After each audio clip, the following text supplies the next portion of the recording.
Yangi O'zbekistonda hamma 30 ming, 35 ming deb joyini sotuvga qo'yib ushab o'tiribdi, lekin masalaga hozirgi paytda 25 mingdan ko'rsatsam, tartsovoy bo'lsa-da, old taraf ham, yon taraf ham, orqa taraf ham ko'cha bo'lsa, jigarlar ko'rib yoqtirsangiz olasizmi? Videoni oxirigacha ko'rib turing. O'tkazormang, o'tkazorsiz qattiq xafa bo'lib qolishingiz mumkin. Yo'lni yuzi ko'rib turibsiz, mashinalar tinmayapti. Shunday yo'lni yuzginasida qaranglar, tartsovoyda mana shu joyimiz sotuvga chiqyapti, xudo xolasa.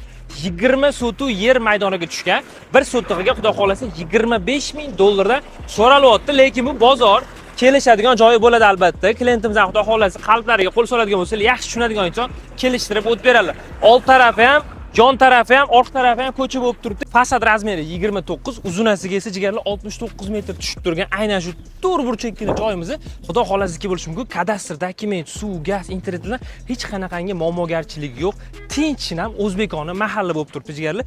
Kelasiz, ko'rasiz, yoqqandan keyin bemalol zaklatini berib, aka bo'ldi, menga o'tib gaplashib tursanglar bo'ladi, xudo xolasa. 25 ming dollarga tur o'tkazib yubormaylar, lekin hozirgi paytda kelib mahallani surishtirib ko'ringlar. Ancha-muncha odam 30 ming, 35 ming deb o'tiribdi. Yangi O'zbekistonda bilasizlar, hozirgi paytda 35 mingdan kam uncha odam sotgisi kelmayapti. Past raqam orqali telefon qilib bitta aloqaga chiqib ko'ringlar. Toshkent shahar Mirzo Ulug'bek tumani, Yangi O'zbekiston, Milliy bog' 130 aynan uyimizni xudo xolasizniki bo'lishi mumkin jigarlar. Past raqam orqali telefon qilib aloqaga chiqib ulgurib shoshilib qoling.